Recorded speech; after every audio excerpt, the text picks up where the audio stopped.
자, 계속해서 3교시 들어가겠습니다. 지난 시간에 납부 불성시까지 설명드렸죠? 네. 가산금 보세요, 여러분. 가산세, 아니 가산금. 자, 가산금에는 이 말이 반드시 나와야 돼요. 밑줄 들어갑니다. 납부 기한까지 납부하지 아니한 경우, 요 밑줄. 이게 가산금이 나오기 위한 가장 중요한 조건이에요.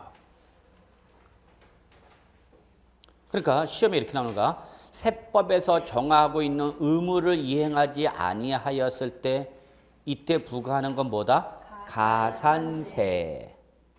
가산금은 납부 기한까지 납부를 하지 아니하였을 때 내는 연체료야, 연체료.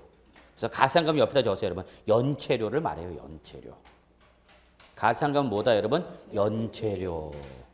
이건 여러분 매달 경험하세요.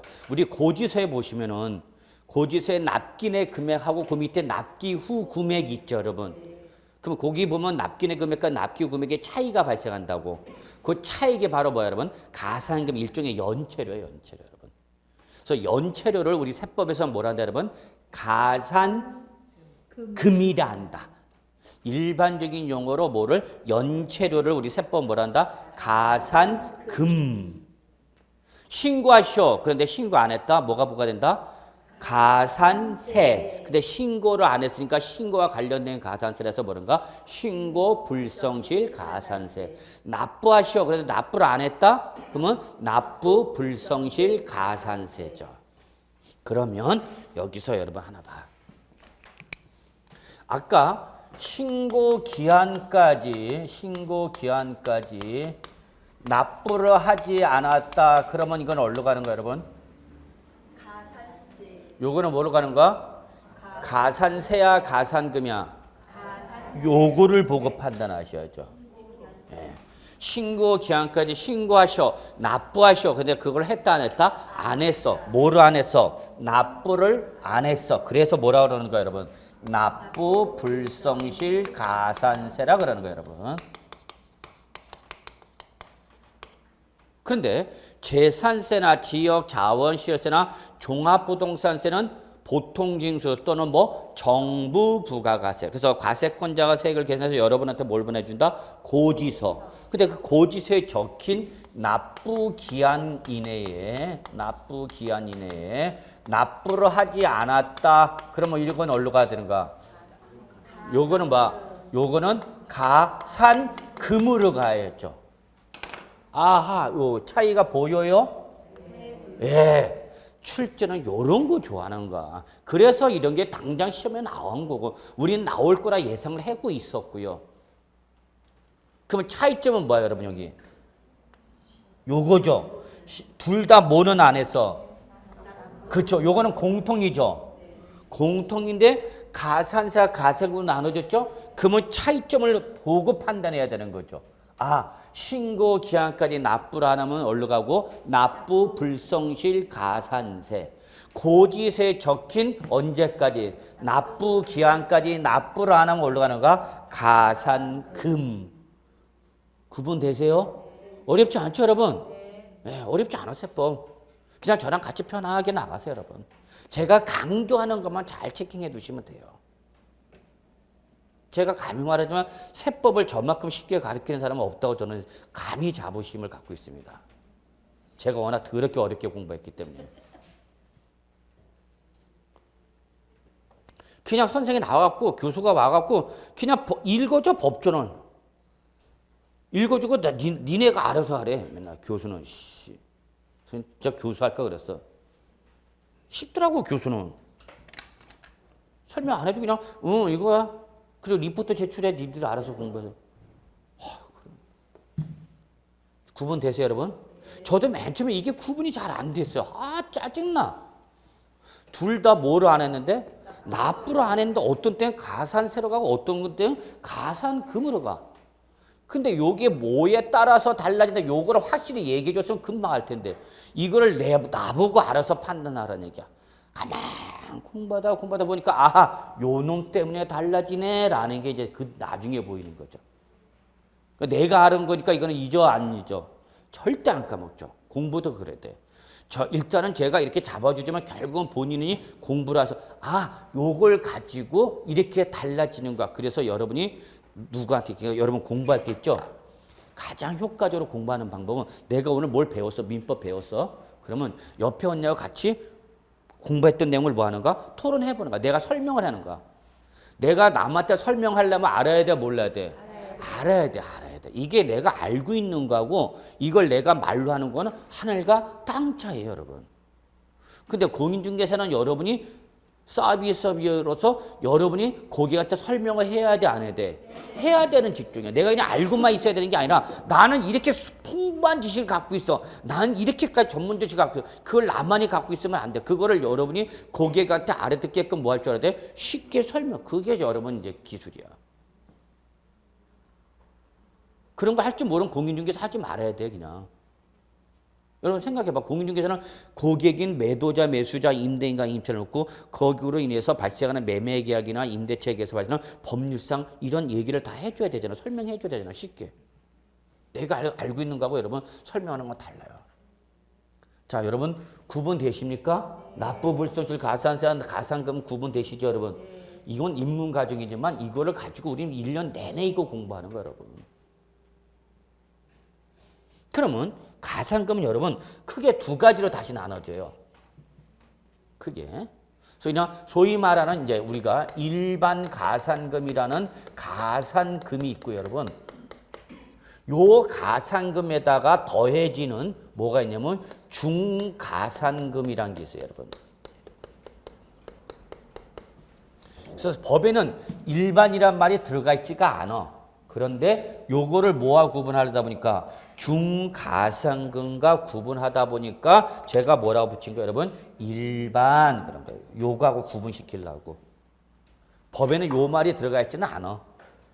근데 제가 중가산금과 구분하려고 일반적으로 일반이라서 가로를 묶은 것이 법에는 일반이란 말이 들어가 있지만 안 들어가 있지만 우리가 뭐와 구분하기 위해서 중가산금과 구분하기 위해서 이렇게 구분하자 그 얘기 여러분. 취지를 이해하시겠죠? 얘는 여러분 무조건 납부 기한까지 납부를 안 하면 무조건 체납액에 대해서 몇 프로가 붙냐면 3%가 붙어요. 요거는 외우셔야 되네요. 그래서 우리 책에도 있죠, 여러분? 네. 몇 프로에서 100분의 3. 100분의 3 밑줄. 100분의 3 밑줄. 이거를 우리는 뭐라고 표현한 거예요, 여러분? 3%. 자, 이제 여기서 또 차이가 나냐면 뭐냐면 법에서는 요 프로라는 말이 안 나와요. 퍼센트가 왜 안 나냐면 영어야. 우리 법령에는 외래어를 사용할 수가 없어요. 그 외래어가 일반화되어 있으면 그거를 한글로 바꿔서 써게 됐어. 그러다 보니까 세법은 세율을 표현할 때 퍼센트라는 말을 세워 안 하고 자, 밑줄에 뭐라 했어요, 여러분? 100분의 3 이렇게 돼 있죠. 그거는 다른 말로 뭐라는 거예요, 여러분? 3%. 그러니까 우리는 기억할 때는 3% 이렇게 하지만 법에서는 이걸 3%라고 그러지 않고 뭐라 표현한다? 100분의 3이라 한다. 이렇게 표현하고 있어요. 이런 게 이제 조금 어려운 거지. 내가 알고 있는 걸 법률적으로 어떻게 표현하냐. 근데 지방세는 여러분 100분율 기준이 아니라 지방세는 1000분율 기준이에요. 1000분율. 그러면 1000분율로 하면은 3% 어떻게 표현해야 되는가? 1000분의 3이야, 30이야, 300이야, 0.3이야. 1000분의 3. 자, 다시 한번 요봐. 여기 또 헷갈리네. 에이씨, 집에 갈까? 자, 3%일 때는 3%는 100분일 때는 100분의 3이죠, 여러분. 근데 요거를 뭘로 표현하면 1000분율로 표현하면 100분의 3이 아니라 1000분이 돼. 1000분이 얼마가 돼? 30이 돼야 되죠. 요런 게 이제 헷갈리는 거야, 또 나중에. 그럼 지방세는 취득세 4%다. 취득세는 기본이 매매일 때 4%예요, 여러분. 그냥 들으세요, 편하게. 4%. 그러면 지방세법에서는 4%라고 표현하지 않고 어떻게 표현한다? 1000분의 40으로 표현되는 거죠, 40. 그러면 철저히 이걸 또 어떻게 장난치냐? 1000분의 4로 장난친다? 무슨 말인지 아시죠? 그럼 우리 4%니까 1000분의 3인데, 순간적으로 1000분의 4, 그래서 4 맞네. 그래가지고 또 삽질하는 거죠. 세법은 이거야. 시험은 이거야, 여러분. 출전이 우리가 아는 거를 교묘하게 말장난쳐서 여러분한테 이리 와 하고 꼬시는 거야. 그걸 넘어가느냐 안 넘어가는 차이점, 여러분. 참 아무것도 아닌데 이게 시험장에서는 극도로 긴장돼 있잖아요, 여러분. 저는요 매년 이거 하다 보니까 이 어르신들 계신데 어르신들 가장 취약점이 뭐냐면 이렇게 말씀드리면 죄송한데 어떻게 이해 좀 늦어. 무슨 말인지 아시죠? 이게 행동이 늦어. 진짜 제가 뭐 학원에 있었던 분이야. 아 그분 그 어르신 공부 잘했어요 정말. 진짜 어르신이야 어르신. 진짜 모범이 되고 공부하는 자세도 그렇고 하여튼 정말 그분 볼 때마다 아 정말 저분이 어른이다 그랬어요. 근데 이분이 시험에 떨어졌어요. 왜 떨어지냐면 제가 나중에 이제 시험에 임박하면 제가 실전 대비 요령을 가르치는데 제가 그랬어요. 문제를 40문제 다 푼 다음에 답을 마킹하지 마라. 그럼 민법 몇 문제 여러분? 40문제 40문제가 80문제죠. 그죠? 여기다 과목당 몇 분 더 준다 그랬어요, 여러분? 10분을 더 줘, 여러분. 그래서 총 몇 분을 더 주냐? 20분을 더 줘. 그래서 몇 분 만에 풀어야 돼, 여러분? 100분에 다 풀어야 돼, 100분에. 근데 그 어르신, 제가 이 마킹하는 요령도 3가지가 있고 이 중에서 어떤 걸 선택하는 것이 제일 좋습니다라고 했어요. 근데 그 어르신은 또 그게 습관이 안 돼 있던가. 그래서 모의고사 보라, 모의고사 보라, 모의고사 보시면서 자꾸 이런 연습을 하셔야 됩니다. 하는데 모의고사는 또 안 보셨어. 에이 뭐 모의고사. 이 교수 나 모의고사 안 볼래. 아 보셔야 되는데요. 보셔야 되는데요. 마킹하는 연습도 하셔야 되고요. 몇 문제 마킹하고 80문제 마킹하는데 몇 분 정도 걸리는지 아셔야 됩니다. 근데 그 어르신 다 풀어서 다. 그리고 뭐 하다가 이제 마킹 하려고 그러는데 이게 빨리 돼, 안 돼? 안 돼, 80문제를. 1번에 3, 2번에 5. 무슨 말인지 아시죠? 여러분 안 그럴 것 같아요. 여러분도 그래. 왜? 마킹 할 때 뭐 할까봐? 실수할까봐. 한 문제 진짜 한 땀 한 땀 수능 넣는 거지. 그러다 보니까 마킹을 뭐 한 상태에서? 못한 상태에서 뺏겨버렸어요. 못한 상태에서. 해설 강의인데 이 교수 나 어떻게 하면 좋아? 왜 그러세요? 그랬더니 야 나 마킹 못했는데 뺏겼다 답안지. 아유 그러면 이분은 뭐 구제고 나발이고 있어 없어? 없어요. 그래서 나중에 이런 걸 마킹하는 방법도 가르쳐드리겠지만 이게 안 되는 거야. 학원은 이런 거에 나오는 거야. 내가 실전에 대비를 하는 거예요. 그러니까 그런 것도 생각하셔야 돼요.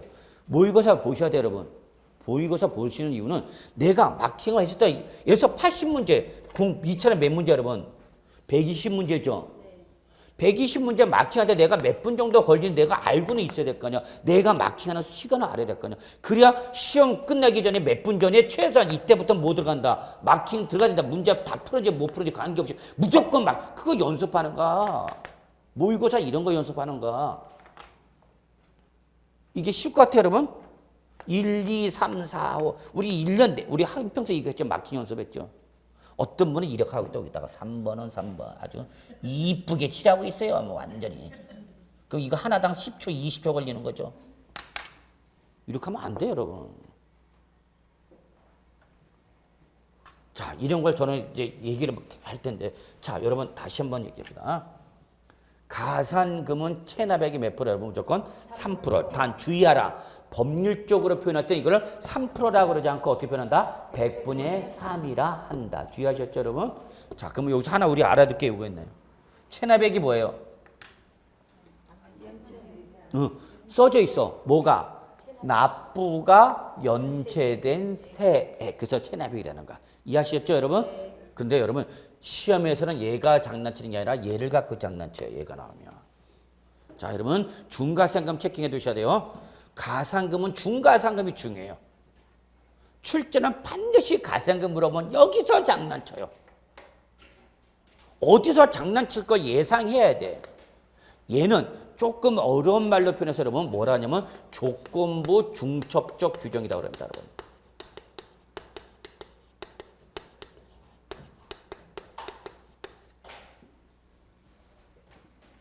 자, 조금 설명 들어갈게요, 여러분. 중첩적이라는 것은 글자 그대로 중복해서 적용되는 규정을 중첩적 규정. 영어로 말하면 and, A and B.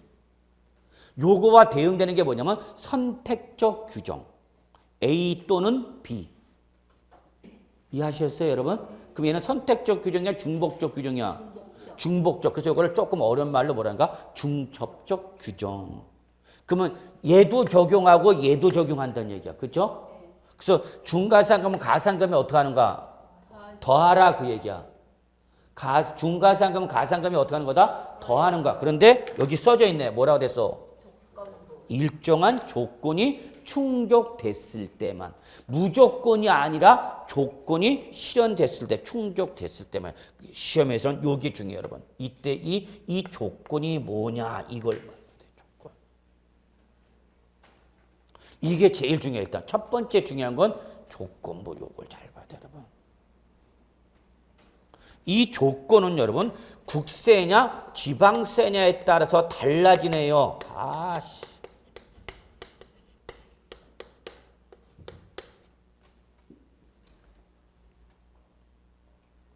우리 미리 강조하지만 여러분 내년 뭐 1월 3월 달부터 이제 모의고사 볼 텐데 모의고사 보셔야 돼요, 여러분. 왜 보셔야 되는지 아까 설명드렸죠. 그런 거 연습하는 거 점수가 중요한 게 아니야, 여러분. 모의고사의 점수는 아무 의미가 없어. 근데 여러분은 그런 마킹하는 테크닉, 문제 푸는 테크닉 그런 거 연습하는 건데 점수에다 연연하고 점수 뭐 정말 그쵸. 제일 답답해. 자, 다시 한번 국세일 때의 조건과 지방세의 조건이 같다 다르다. 다르다. 그래서 여러분 시험은 이런 거 나오는 거죠. 여기는 조건이 체납액이 100만 원 이상일 때 적용해요. 그런데 지방세는 체납액이 30만 원 이상일 때 부과돼요. 차이점 보이세요, 여러분? 네. 그럼 출전은 뭐 갖고 장난칠까? 요거 갖고 장난치겠지. 그죠? 출전은 장난치 요런 거 갖고 장난친단 말이야, 여러분.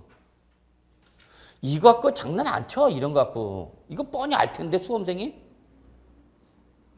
시험은 이거야.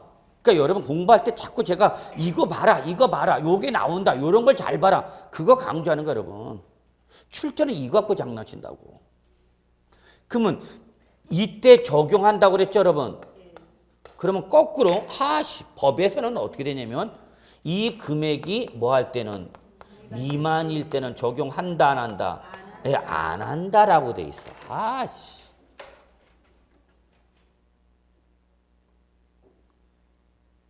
그러면 출전의 요걸 살짝 바꿔버리는 거죠? 네. 그러니까 요런 거 잘 보란 얘기야, 요런 거. 출전에 뭘 장난치지 자꾸 평소 공부할 때 예상하면서 공부하셔야 돼요, 여러분.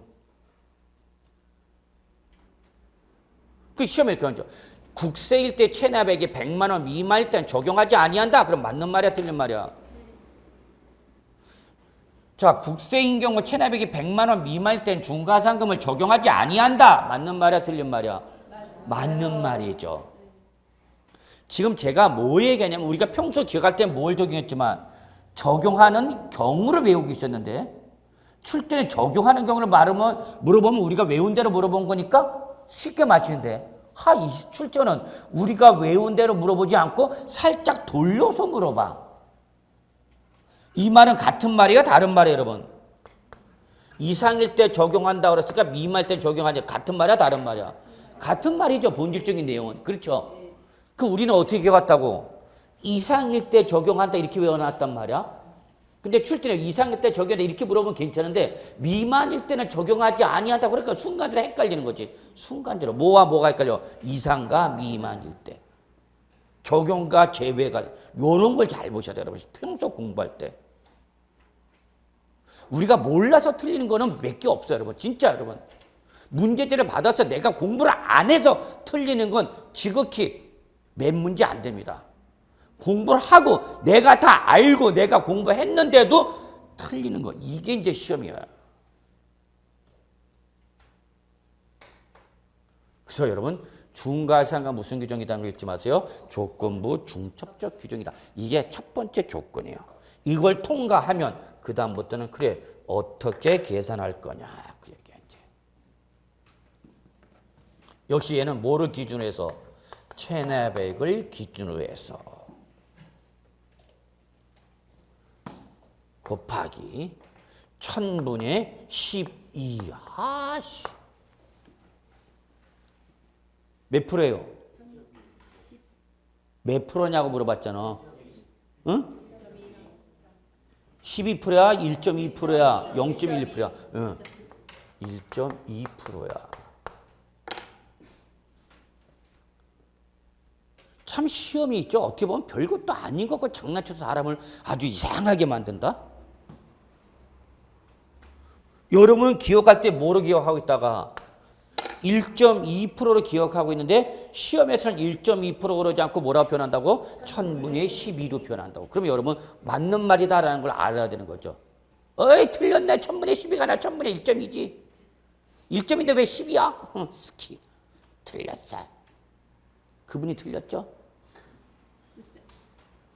근데 그게 시험장에서는 안 보이고 집에 가서 보인다? 이거 환장해. 고사장에서 안 보이고 어디 가서 보여? 집에 가서 보여. 집에 가서. 그리고 내가 왜 문제를 이따위로 풀었지 하고 이제 그때 가서 대성통곡하는 거죠. 요거 잘 보는 얘기야. 출제는 요런 거 좋아해. 여기다가 하나 더 가는 거야. 요거를 뭐라고 표현하냐면 자 여기는 연체 월수네. 자 여기는 일수가 아니라 뭐야 여러분? 월수야 월수. 아까 여기 납부 불성실 가산세는 하루당 얼마? 만분의 3 곱하기 뭐야? 납부 지연. 여기는 뭐였어요 여러분? 일수죠. 여기는 일수. 아씨.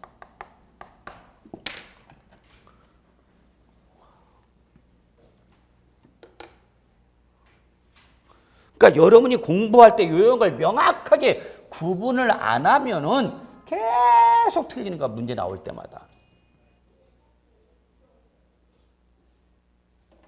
이해했어요? 뭐라고요? 여러분 여기 연체? 월수. 근데 거기 한번 법에는 이걸 또 연체 월수라 표현하지 않고 같이 봐요 여러분. 중간상거 보세요. 동그라미 1번. 체납된 국세를 납부하지 아니하실 때는 밑줄 들어갑니다. 납부 기한이 지난 날부터 매 1월이 지날 때마다 밑줄 시뻘겋게 납부 기한이 지난 날부터 매 1월이 지날 때마다 이거를 일일이 외우기 힘드니까 우리는 어떻게 배운다 여러분? 연체 월수 이렇게 잡으셔야 되는 거죠. 그러니까 우리가 외우는 방식과 법률적 표현의 차이점이 있다 없다? 있다. 그런 걸 좀 인식해 달라는 얘기예요 여러분. 그래서 우리가 외운 대로 문제가 나오면 쉬운데 우리가 외우지 아니한 형식으로 문제를 물어봤을 때 이것이 옳고 그름을 여러분 판단해야 되는 거죠. 그래서 여러분 여기는 뭐라고 됐다 여러분? 연체 월수. 납부 기한이 지난 날부터 뭐라 하세요 여러분? 밑줄. 매 1월이 지날 때마다. 그 의미를 이해하시겠어요? 그래서 이거는 뭐다 여러분? 연체 월수. 꼭 잡으셔야 돼요. 단 여기 또 있어. 이 연체 월수는 여러분 놓치면 안 돼요. 60개월을 한도로 한다라는 게 또 중요한 조건이에요. 그러니까 연체 월수는 최대 몇 개월까지만 60개월까지만 계산한다는 얘기야. 그래서 거기 밑에 이렇게 표현하고 있죠. 밑줄. 60개월을 초과하지 못한다. 밑줄. 그러니까 여러분 평소에 기억할 때는 60개월 한도로 한다 이렇게 해놨지만 법률적으로는 어떻게 하는가? 60개월을 초과하지 못한다. 이런 표현의 이렇게 차이점, 그러니까 여러분이 외우시는 방식과 표현상의 차이점이 있는 걸 이런 걸 평소에 자꾸 여러분 인지하고 계셔야 된다고. 요 60개월은 적으세요 여러분. 5년 소멸시효기간 5년으로부터 나온 겁니다. 소멸시효기간 5년으로부터 나온 거예요 여러분. 하늘에서 뚝 떨어진 숫자가 아니라 우리 조세 채권. 이거 올해 때 시험에 나왔죠. 이거 나온 거 우리 계속 했었어요. 1년 내내.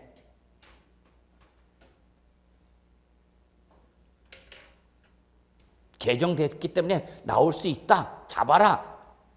그대로 툭 튀어나왔네요. 시험에. 지방세 쪽에서 물어봤죠. 그러니까 저랑 같이 공부하신 분은 크게 어렵지 않게 잡지 않았을까 저는 이제 그렇게 생각하는 거고 또 그건 저의만의 생각이고 여러분 입장은 또 다른 거죠. 몇 개월 한도란다 여러분? 60개월 한도 요거 줘야 돼요. 그러면 여러분 가산금이나 가산세는 내용이 국세나 지방세가 어떻다? 똑같아요.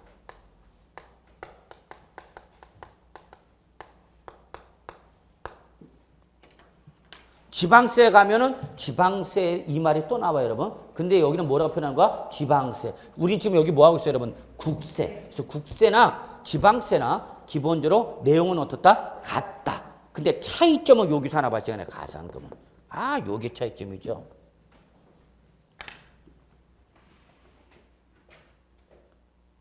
그러니까 출전이 이거 갖고 장난치는 거죠. 살짝 요걸 바꿔버리는 거죠, 요거를. 나는 이거 샷바지가 이거 외웠는데 100만 원, 30만 원 손톱에다 적어갔는데 아이씨 적어간 100만 원, 30만 원 갖고 장난치는 게 아니라 요걸 살짝 바꿔버리는 거지. 무슨 말인지 아세요? 그럼 내가 여기다만 초점 맞추면 요거 바뀐 걸 놓치는 거죠, 여러분. 이게 시험이라는 얘기예요, 여러분. 그러니까 여러분 평소 공부할 때 자꾸 이런 걸 시험을 대비하면서 자꾸 여러분 스스로 느끼셔야 된다고. 이게 안 느끼면 고사장에서 바뀐 게 보여, 안 보여? 안 보인다, 이게 고사장에서는. 급하니까 마음이 100만 원, 100만 원. 야, 나왔다, 맞았다. 아씨. 근데 이걸 지방세 시험에 뭐로 바꿨네? 지방세로 싹 바꾸는 거지.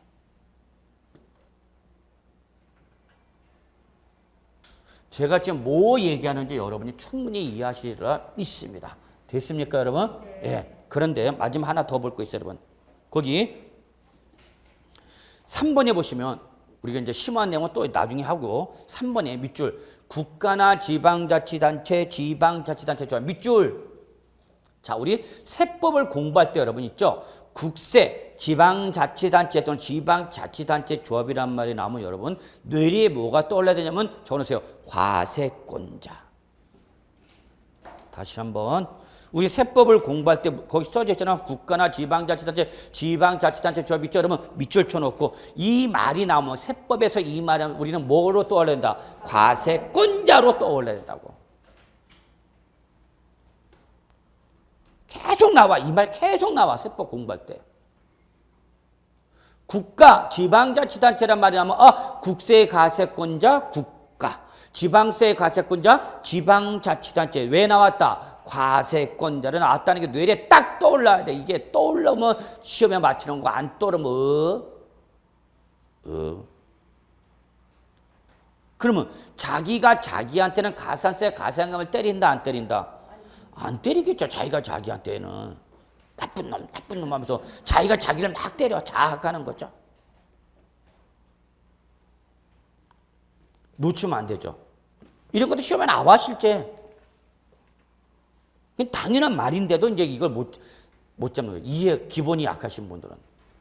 국가나 지방자치단체, 지방자치단체 밑줄 쳐놨어요? 네. 그리고 분명히 시뻘겋게 적어놔요. 왜 나왔다고요? 과세권자로 나왔다. 과세권자. 잊지 마세요. 나중에 이거 다시 한번 꼭 물어봅니다. 물어볼 때가 있어요. 그때 대답 못하면 이제 내쫓습니다. 내쫓거나 창문을 열어요. 저는 수업 시간에. 그래서 저 창 밖으로 던져버려요. 그래서 작년에 창 밖으로 4분 떨어졌어.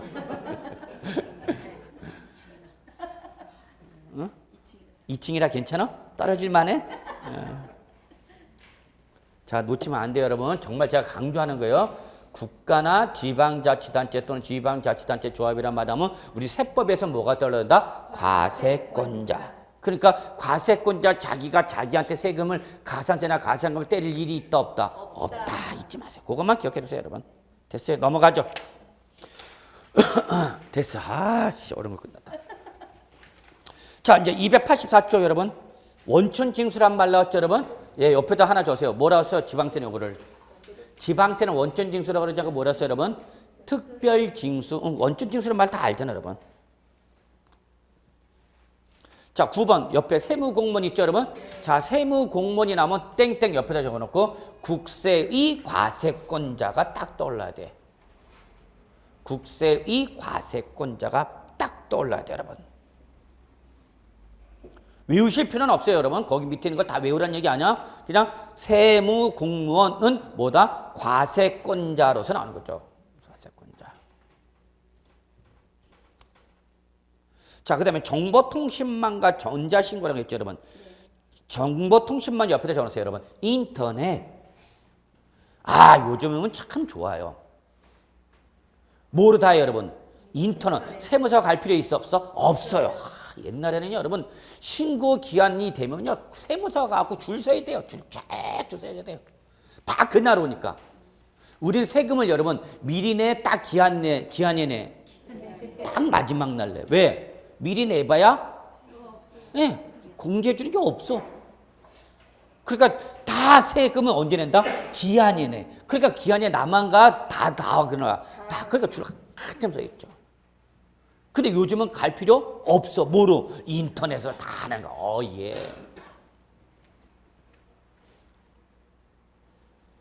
그래서 전자신고 있죠, 여러분.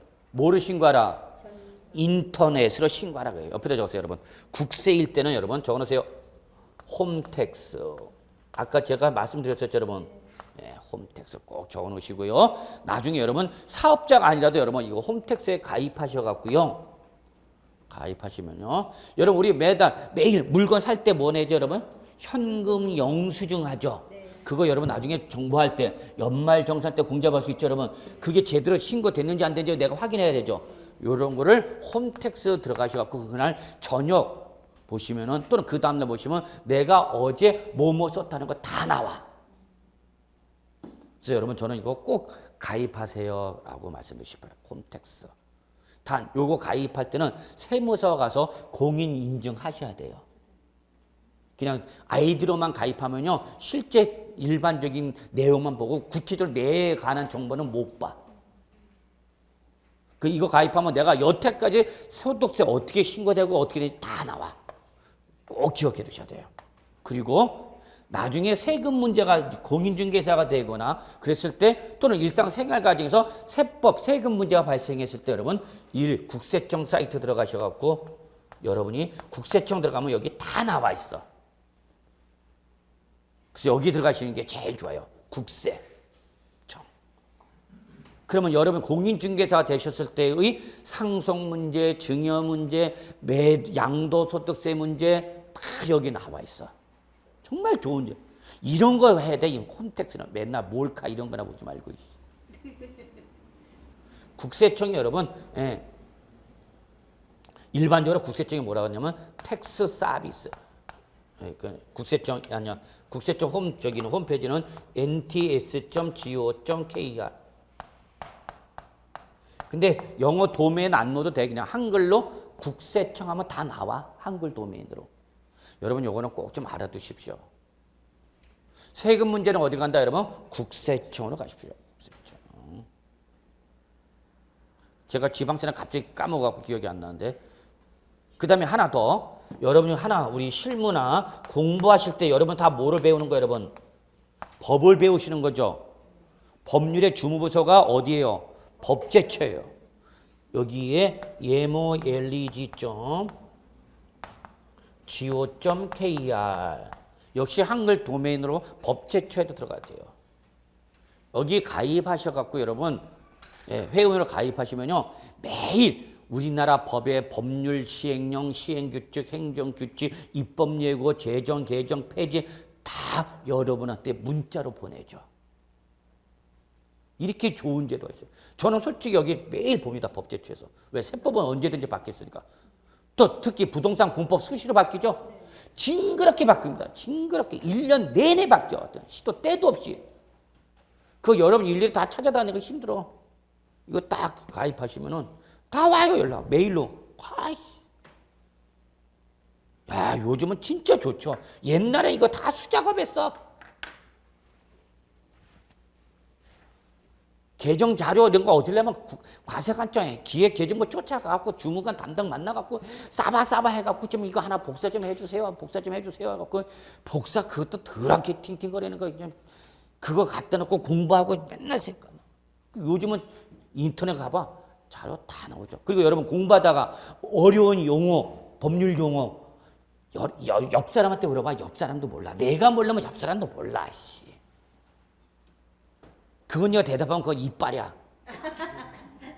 내가 모르는데 그 언니는 알겠어? 그럴 때 여러분 네이버나 다음에 뭐 해보세요. 검색해보세요. 그러면 여러분 쫙 나와. 그런 거 여러분 잘 이용하실 수 있어야 됩니다. 공부할 때도 내가 보았는데 잘 막혀. 이거 책을 찾아봤는데 못 찾겠어. 우리 주특기 잘 못 찾아. 어디서 받는 건 기억이 나는데 어딘지 몰라. 그때 여러분 시간 때우지 마시고 검색에다 놓으세요. 그러면 네이버 다음 다 나오잖아. 이런 좋은 정말 인터넷에서 나는 아주 인간이 발견한 것 중에서 정말 좋은 제도죠. 몰카만 안 보면 돼. 자, 여러분 그거 뭔지 아시겠죠, 여러분? 예. 그다음에 밑줄 특수관계인. 자, 우리 세법을 할 때는 여러분 특수관계인이란 말이 너무나 많이 나와요. 특수관계인. 나중에 우리 기본서 보면 이제 특수관계인 구체적인 범위가 쭉 나와. 그런데 그거 다 못 외워. 그 대신 특수관계인은 이해관계가 대립되는 제3자가 아닌 이해관계가 일치되는 사람들을 말하는 거야. 그래서 여기 특수관계인도 국세나 지방세나 똑같아요. 범위가. 일단 첫 번째 1번. 혈적이나 인척 등 대통령이나 밑줄 친족관계.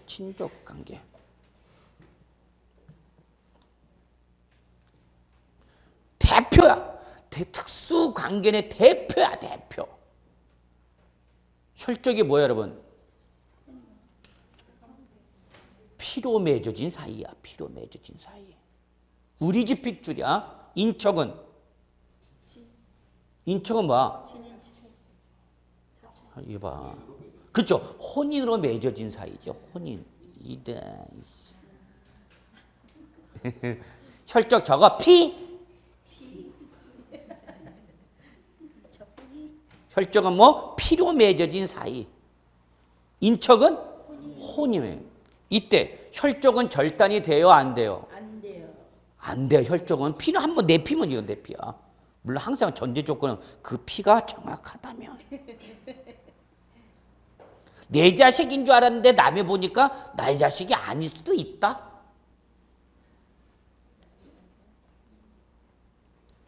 왜 그런지 난 몰라. 근데 여러분 혈적과 인척의 차이점은 뭐냐면 인척은 절단이 가능합니다. 지금 남남이 될 수 있어 없어? 있어. 뭐로? 이혼. 이게 차이점이에요. 다시 놓치면 안 됩니다. 제가 이거 기본으로 드리는 말이 있어서 그러는 거예요. 여러분 혈족은 남남이 될 수 있다 없다? 없어요. 피만 정확하다면. 나 우리 아버지 안 할래. 나 딴 아버지 우리 아버지 할래. 그러면 좋아 안 좋아? 좋겠죠. 우리 집 왜 이렇게 가난하냐? 나 부모 바꿀래.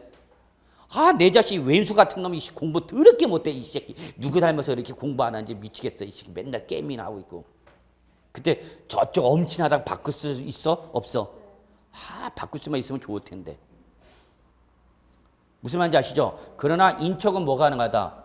절단이 가능하다는 걸 잊지 마세요. 뭐로 인해서? 이혼. 이혼이 되면 인척은 뭐가 되는가? 남남이 되는 겁니다. 잊지 마세요. 분명히 나중에 제가 이걸 다시 물어볼 때가 있습니다. 그 다음에 이제 우리 임원이나 사형인 등 대통령을 정하는 밑줄 경제적 연관관계. 여러분 요거 하나 적으세요. 근로관계 써보세요. 근로관계. 사장인가 종업원의 관계는 무슨 관계이냐? 특수관계인이란 얘기다. 대표적으로 여기 경제적 연관관계를 뭐 생각하시면 된다? 사장님과 종업원. 자, 시험에 이렇게 나왔네요. 자, A와 B가 사장님이고 A가 근로자예요. 그리고 C가 있는데 C는 이 근로자와 생계 유지를 같이 하는 가족이에요.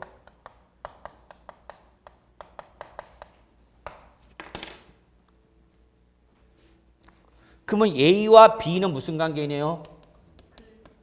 무슨 관계냐? 특수 관계이네요.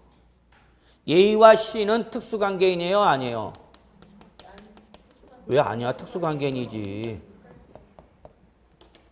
뭐를 같이 하니까 생계의 유의를 같이 하는 친구예요. 자, 요거는 쉽게 우리가 예측할 수 있겠죠, 여러분. 그러면 시험은 요게 나와요, 안 나와요? 안 나와요. 시험은 뭐가 나오냐면 이렇게 물어봐요. 얘와 얘는 특수 관계이니 아니니? 아씨.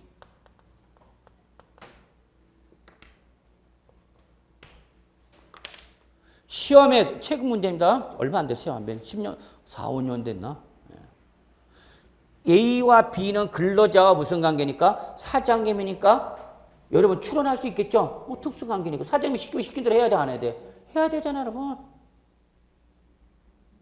KBS 매주 월요일날 방송하는 게 뭐였어요, 저녁에? 11시인가 12시 하는 거. 전국 고민대회 뭐 자랑하는 거 있잖아. 고민 있어요, 뭐 있잖아. 쭈쭈쭈쭈 고민해. 거기 뭐 사장님이 나와고 이사님이 맨날 여직원들한테는 맨날 뭐 요구르트 주고 모두 주고 모두 6시만 퇴근하라고 그래. 근데 남자 직원한테 맨날 욕만 하고 이 새끼 맨날 야근시켜. 무슨 관계야? 그래. 그리고 이와 같이 생계 유지를 갖춘 배우자 친인척 무슨 관계야? 특수관계이죠. 내가 벌어다 주는 먹고 사는 사람이죠. 근데 시험에는 아씨 이렇게 물어보거나 이렇게 물어보면 여러분 금방 할 때 B와 C는 특수관계이냐 아니냐 이렇게 물어봤어. 자, 이게 시험이야. 이해와 아니에요. 참 물어보는 건 단순해요. 이냐 아니냐, O냐 X냐, 그죠? 자, O예요, X예요? 예.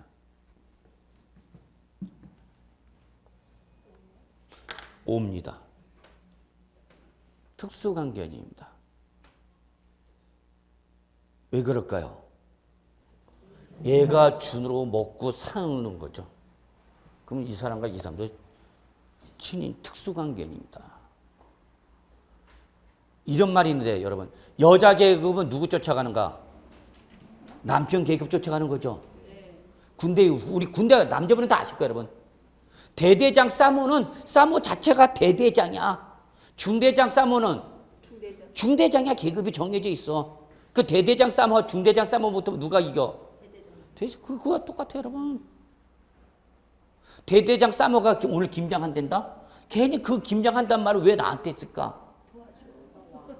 오란 얘기죠? 무슨 관계냐? 특수관계냐, 여러분. 이거 실제 기출문제입니다, 여러분. 농담 아닙니다. 저는 지금 항상 지금 실전 문제를 기본으로 바탕을 두고 하는 얘기입니다. 이거 실제 기출문제, 여러분, 실제. 그래서 여러분, 무슨 말이 나오면, 특수관계에 나오면 세법은 어떻게 할 거냐? 자, 세법상 무슨 말이 나오면, 특수관계이라면 여러분, 세법은 정상적 거래를 본다, 비정상적 거래를 본다. 놓치지 마십시오. 비정상적 거래를 본다. 이게 세법의 기본적 마인드입니다. 놓치면 안 돼요. 세법에서 누구 간의 거래면 특수관계인 간의 거래면 정상적 거래를 본다. 비정상적 거래를 본다. 비정상적인 겁니다. 기본적 마인드입니다. 꼭 깔아두십시오. 자, 세법에서 이렇게 나왔네요. 최근에 문제가. 매형이 처남한테. 아이씨. 이제 뭐가 나왔어? 매형이 처남. 3년 전에 아마 나왔던 문제입니다. 매형이 누구한테? 처남한테. 특수관계이네요? 아니에요? 특수관계이네요. 특수관계이네요. 그런데 특수관계 중에서도 우리가 제일 가까운 특수관계인이 있어요. 자, 특수관계인 중에서 우리 제일 가까운 특수관계인이 누굴까요, 여러분? 특수관계인 중에서도 제일 가까운 특수관계를 누구로 본다, 여러분? 적어놓으세요. 저거. 배우자나 직계 존비속입니다. 우리 특수관계인 중에서도 세법에서 제일 가까운 사이로 보는 게 바로 배우자나 직계 존비속. 제외한 특수관계인 이렇게 구분합니다. 특수관계인 중에서도 이렇게 구분합니다. 배우자와 직계준비서, 배우자와 직계준비석을 제외한 특수관계. 그래서 제가 강의를 할 때 이렇게 써요. 이 배우자를 제외한 특수관계의 대표가 누가 있다? 형제, 자매. 뭐가 있다? 친인척. 형제, 자매나 친인척은 나와 특수관계이냐, 특수관계냐 아니야? 특수관계이냐? 그랬더니 시험에는 요걸 좀 내줬으면 우리가 금방 눈치챘을 텐데, N병을. 매형이 처남한테. 이렇게 나왔네. 근데 순간적으로 헷갈리는 거죠, 여러분? 무슨 관계야, 이거? 특수관계인 중 어디에 해당하는가, 여러분? 그렇죠. 인척관계에 해당하는 거죠. 인척관계. 그러니까 특수관계이냐, 아니야? 특수관계. 그렇죠.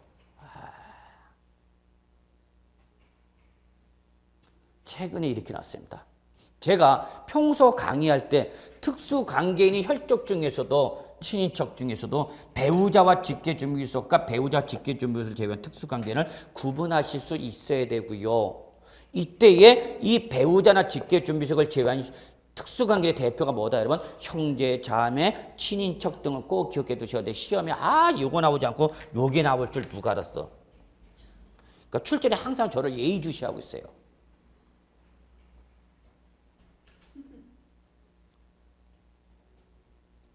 그래서 여러분 요거를 꼭 구분해야 돼. 요거를 쉽게 구분하기 위해서 저는 앞으로 여러분들 뭐라고 그러냐면은 요거를 배우자와 직계준비속을 합쳐서 딱 두 글자로 저는 이렇게 얘기합니다.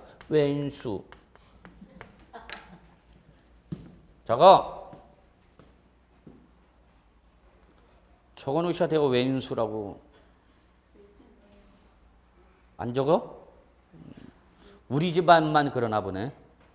자, 그래서 여러분 제가 이 세법 얘기하다 무슨 말 나오면 왼수 그러면 여러분 누구라고 떠올려야 돼? 배우자나 직계준비속이 떠야 된다고.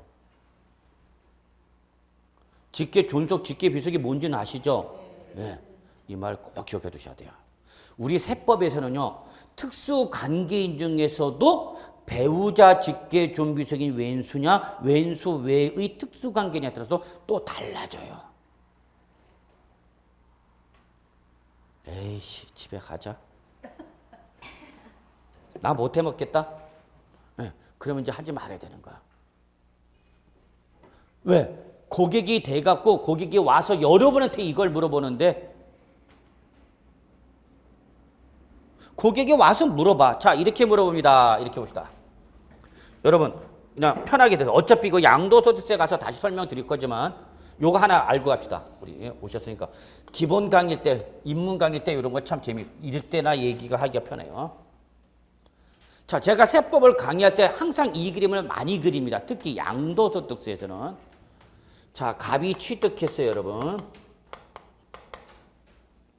얼마에 취득했느냐? 3억 원에 취득을 했어요. 3억 원에. 나중에 그려도 돼. 일단 가만히 보세요. 그 다음에 갑이 을한테 양도를 했어요, 여러분. 양도 당시 가액이 5억 원이에요. 자, 갑이 얼마 주고 샀다고요, 여러분? 3억. 근데 갑이 을한테 소유권을 양도했어요. 다 뭐가 넘어가는가? 소유권. 얼마짜리예요? 5억. 자, 이때 누구한테 뭐로 과세할 거냐가 중요해요. 정말입니다, 여러분. 공인중개사 되시면은 실무 나가서 부동산에 대한 양도가 일어났을 때 뭐로 누구한테 얼마가 과세되나 이거 여러분한테 물어봐. 공인중개사한테 제일 먼저 부동산이니까.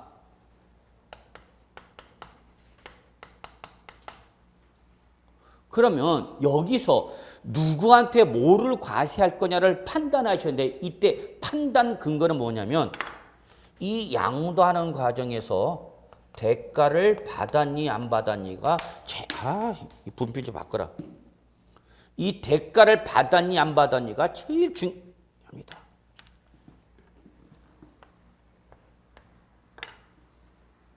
뭐요? 소유권이 누구한테 넘어갔어요? 을한테 넘어갔죠. 이때 갑한테 가사할 거냐, 을한테 가사할 거냐, 5억을 가사할 거냐, 3억 원을 가사할 거냐, 2억 원을 가사할 거냐 해서 뭐 갖고 판단하라고 여러분? 넘어가는 가지고 대가를 받았니, 안 받았니, 이걸 봐야 된다고. 대가의 종류는 묻지 않아요. 하여튼 대가적 관계, 대가가 뭔지 아시죠? 주고 받아야 된다고. 이게 있으면 이거는 우리 세법에서 무슨 양도로 보냐면 이거를 유상양도라 합니다. 근데 넘겨주고 아무런 대가를 받지 않을 때 이걸 뭐라 합니까? 우리 세법은 무상양도라 합니다, 여러분. 이거 갖고 판단합니다. 유상이냐 무상이냐에 따라 달라집니다. 유상은 갑이 을한테 소유권 넘겨주고 받은 게 있다는 거 없다는 얘기야. 있다는 거. 그게 뭐냐는 안 보여. 돈으로 받을 수도 있고 다른 걸로 받을 수도 있고 다른 부동산으로 받을 수도 있고 다른 주식으로 받을 수도 있고 하여튼 대가의 종류는 뭔가 받은 거죠. 받았다고. 그럼 우리 세법상 이걸 무슨 양도라고 그래? 유상양도라고 그래. 그러면 유상양도일 때는 무상양도일 때와 차이점이 발생하는데 제일 먼저 과세 가액이 달라져요. 아직은 안 쓰셔도 돼요. 제가 다 해놓고 나서 쓰세요. 그럴 때 쓰면 돼. 뭐가 달라진다고 여러분? 과세가액이 달라져요. 그래서 이게 무슨 양도면? 유상양도면 여러분 이때는 과세가 되는 가액이 뭐냐면 양도 차익이 과세됩니다.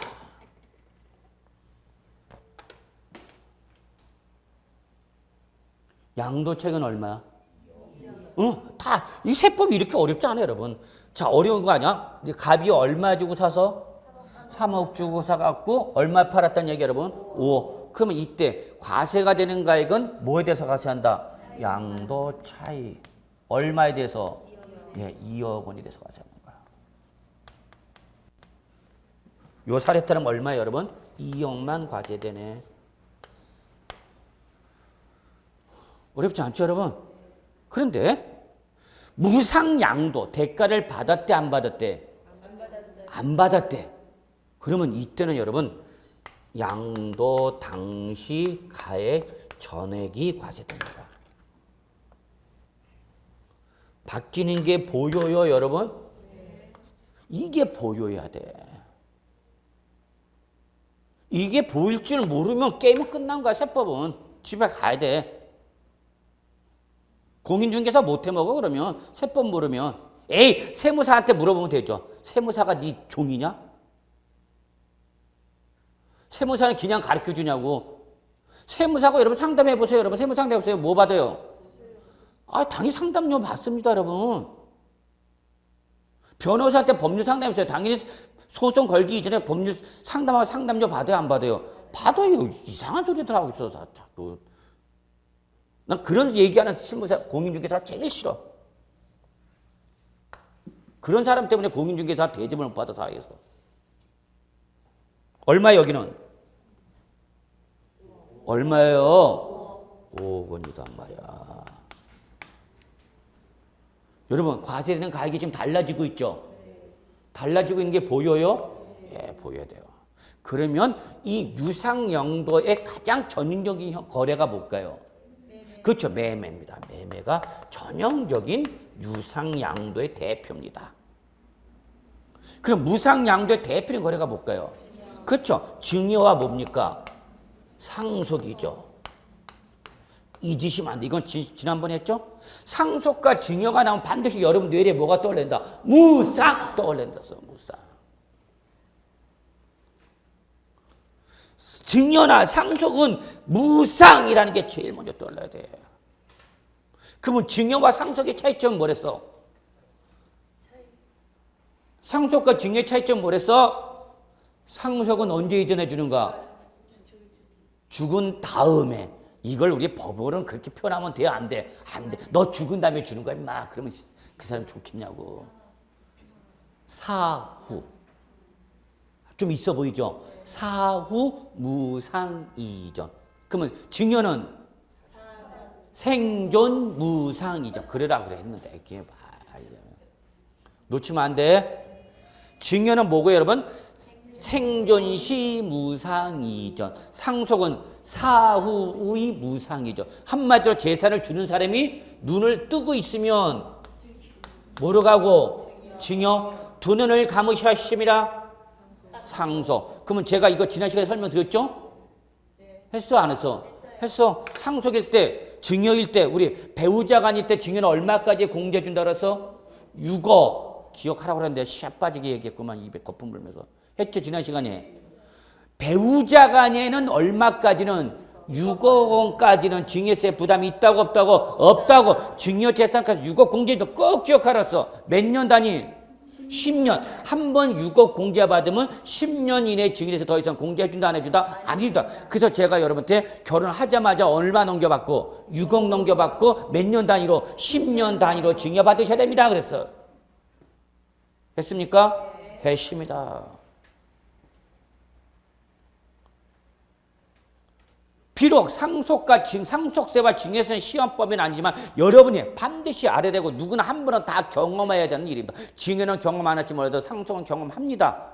그때 갖고 어쩌니 저쩌니 그러지 마시고 새벽 3시에 전화 걸지 마. 이 왼수 같은 인간이.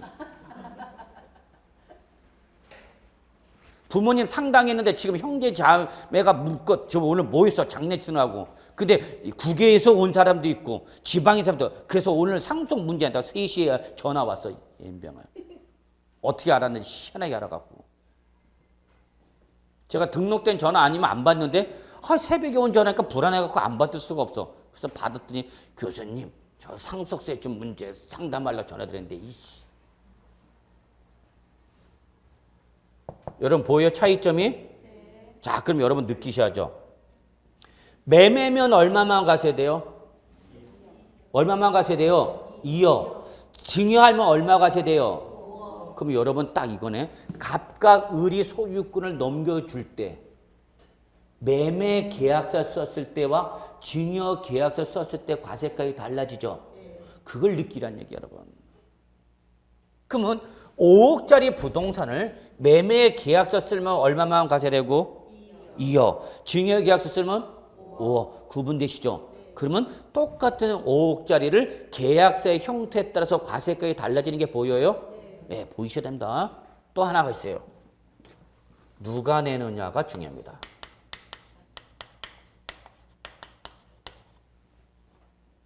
유상양도일 때는 여러분 항상 요 차액 얼마를 2억 원을 과세했는데 요 2억 원은 누가 먹었어? 도자가 먹었나? 수자가 먹었나? 도자가 먹었어. 그래서 항상 이때는 양도자가 납세 의무자가 돼요. 외우는 거 아니야. 이런 걸 외우려고 그러니까 돌아버리겠다 그러는 소리 하는 거죠. 어디서 배웠는지 모르겠지만. 다시 한번요. 이게 이렇게 연결되니까 반드시 유상일 때의 양도차익이고 이걸 누가 낸다고 여러분? 도자가 낸다. 이렇게 연결돼야 되는 거예요 여러분. 그런데 무슨 양도면? 무상이면 과세가액이 뭐가 되는 거고? 양도가액 전에. 그죠? 양도 당시 가액 얼마? 전체에 대해서 때린단 말이야. 이게 유상일 때는 얼마 돼서 가세하지만 2억이지만 보유된다고 이게 그림에. 그리고 이때는 도자, 갑은 넘겨주고 대가를 받은 게 있은 깨로 없은 깨로? 없은 깨로 도자를 잡아 못 잡아? 못 잡아. 그래서 항상 무상은 누굴 잡아야 돼? 수자를 잡아야 돼. 수자를.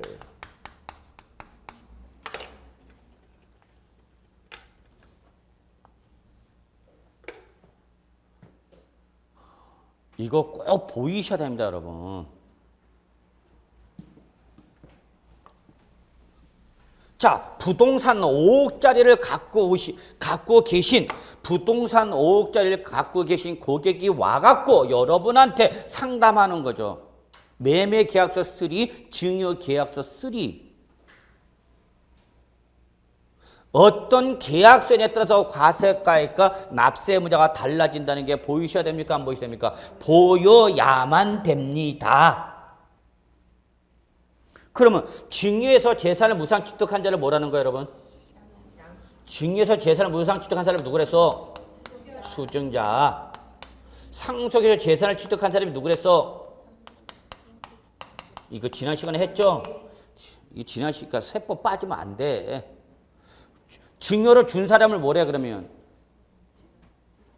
증여로 재산해 준 사람 뭐라 그래? 증여자. 증여로 받은 사람을 뭐라 그래? 수중자. 그러면 증여자를 잡는다, 수중자를 잡는다. 수중자. 상속으로 재산을 넘겨준 사람을 뭐라 그래? 넘겨준 사람을 뭐라 그래? 피상속인. 상속을 받은 사람을 뭐라 그래? 상속인. 순간적으로 피상속인이 돌아가신 분인지 상속인이 돌아가신 분이 헷갈리면 어떻게 생각하면 돼? 피 보신 분이 돌아가신 거야. 놓치지 마. 이게 아무것도 아닌 것 같지만 여러분 그 한마디에 세법의 결론이 달라지고 문제가 달라지고 답이 달라지는 거야. 그러면 무상일 때는 항상 누구한테 가세야 한다? 수중자나 상속인. 증여로 받으면 누구한테? 수중자. 상속을 받으면 상속인이 내는 거죠. 그래서 결론 다 누가 내는 거야? 수자가. 그래서 여러분 이렇게 연결돼야 돼요. 사진 찍으세요. 적든지 사진 찍든지. 요 그림은 반드시 잡으셔야 되고 이걸 책상에다 붙여 놓으셔야 됩니다. 나중에 공인중개사가 되셔서 이거 상담했을 때 이런 상담 해줄 수 있어야 돼요, 여러분이. 고객한테 설명해 줘야 될 거 아니야, 여러분이. 이런 그림 어디서 못 봐요, 여러분. 다른 데서 혹시 이 그림 보시면 저한테 꼭 얘기해 주세요. 저작권 보호 대상입니다. 하이 참네, 진짜입니다, 여러분. 세법을 설명할 때 이 그림을 그린 사람은 저가 유일하게 처음입니다. 1999년도에 이런 그림이 없었습니다. 2000년부터 이 그림이 나왔습니다. 제 책에. 남들이 막 베꼈어. 보이십니까, 여러분? 자, 그러면 여러분 고객이 왔습니다. 자, 봐, 여러분. 고객이 여러분한테 상담하고자. 고객, 공인중개사님, 제가 이거 5억짜리 아파트 하나 있어요. 자식한테 증여를 해주고 싶대. 상담하는 거 여러분한테. 자식한테 뭐 하겠다고요? 증여. 이번에 초등학교 입학했대. 그래서 초등학교 입학 기념으로 애한테 조그만 거 이벤트 하나 해주는 거야. 요즘 이벤트 해줘야 돼, 안 해줘야 돼? 해줘야 돼. 초등학생한테 입학 기념으로 요거 증여해 주기 싶대. 그러면 아줌마 누구예요? 그랬더니 나 그 유명한 강남 아줌마대. 허이씨. 누구야? 강남 아줌마가 초딩한테 입학 기념 얼마짜리를 5억짜리를 증여해 주고 싶대. 자, 그러면서 공인중개사한테 자, 이거 증여하려면 어떻게 해야 됩니까? 이렇게 물어보는 거죠. 여러분한테 물어봤다고. 그럼 여러분 뭐라고 대답해야 돼? 고객님, 시험 범위가 아닙니다. 그죠? 그러면 그 공인중개사 잘 알겠죠? 자, 그러면 증여 계약서 쓰면 얼마 가세야 돼요? 증여 계약서 쓰면 얼마 가세야 돼요? 5억을 누가 내야 돼요? 응? 도자야, 수자야?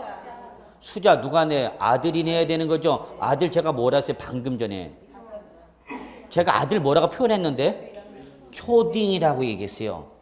자, 제가 우스갯소리한 거 아니에요, 여러분. 초딩은 세법에서 무슨 의미를 갖고 있어요? 아니에요. 세법은 미성년자나 성년자 구분 안 해요.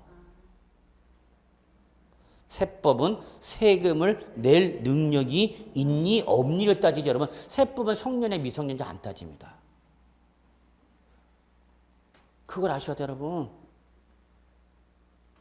그러면 초딩이라고 하는 것은 제가 여러분한테 증여를 받으면 아들이 뭘 내야 돼? 증여세를 내야 되는 거죠.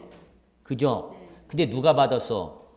초딩이. 제가 초딩을 얘기한 의미를 이해하시겠죠? 증여세 납부 능력이 있다고 없다고? 없다고 세법은 판단해. 근데 제가 증여세를 냈어.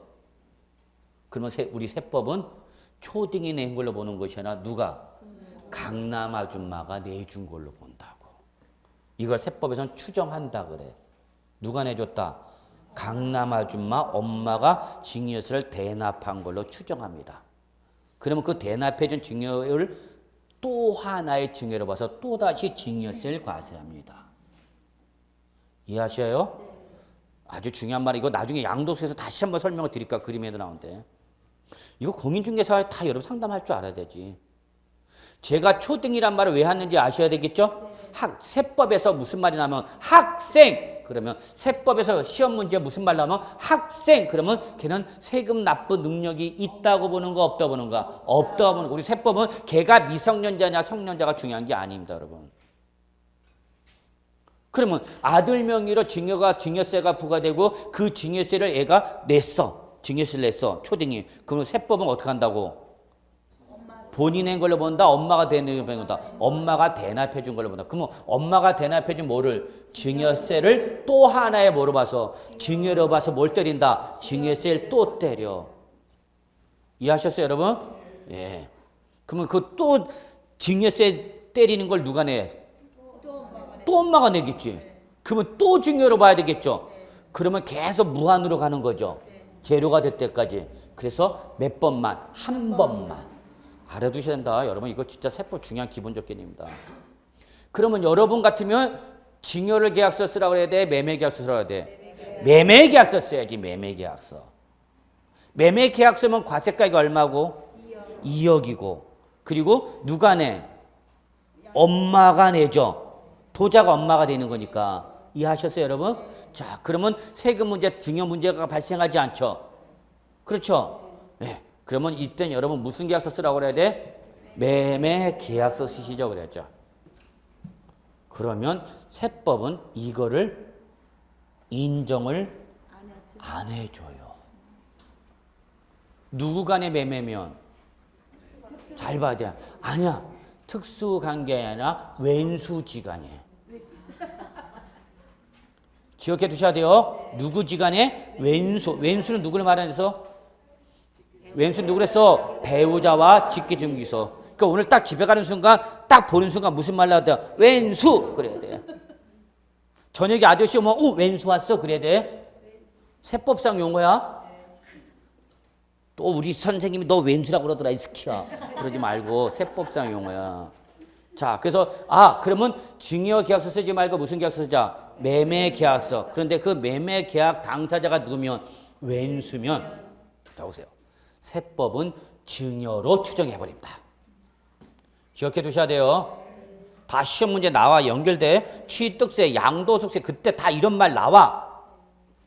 그래서 그 매매 당사자가 누구면 왼수지간이면 세법은 매매로 인정하는 것이 아니라 뭐로? 증여로 추정한다. 자, 끝자 중에 추정. 이 세법은 또 추정 규정이 아주 중요한 의미를 갖고 있어요. 그러면 배우자나 직계준비소 간에 무슨 계약서 써도 매매 계약서 써도 우리 세법은 뭐로 추정해서? 증여로 추정해서 뭐로 때린다? 증여세로 때리는 거예요. 증여세. 그러면 다시 얼마에 대해서? 5억 원에 대해서 누구한테? 수자한테 증여세 과세가 됩니다. 그러면 배우자나 직계준비소에는 왼수지간에 뭘 써도 매매 계약서를 써도 매매로 인정을 세법상 해준다 안 해준다? 안 해주고 뭐로 본다? 증여로 추정한다. 그러니까 배우자나 직계준비소 간에는 매매 형식을 유효한다 유효로 받을 수 있다 없다? 없다. 그다음 마지막 여기까지 하고 끝냅시다. 추정이랬죠? 증여로 추정. 그러면 추정은 여러분 뭐를 허용하냐면 반증의 제시를 허용합니다. 꼭 적어놓으세요. 반증의 제시를 허용합니다. 이 세법상 중요한 의미입니다. 여기까지 하고 끝낼게요. 증여 추정할 때 추정의 의미는 뭐다? 반증의 제시를 허용합니다. 따라서 우리가 배우자나 직계준비소간이라도 매매 관계를 뭐하면? 입증하면 다시 매매로 인정을 받을 수가 있다라는 겁니다. 이게 본다와 간주 규정과의 차이점입니다. 꼭 기억해 두시기 바랍니다. 일단 오늘은 여기까지 하도록 하겠습니다. 여러분 수고하셨습니다. 감사합니다.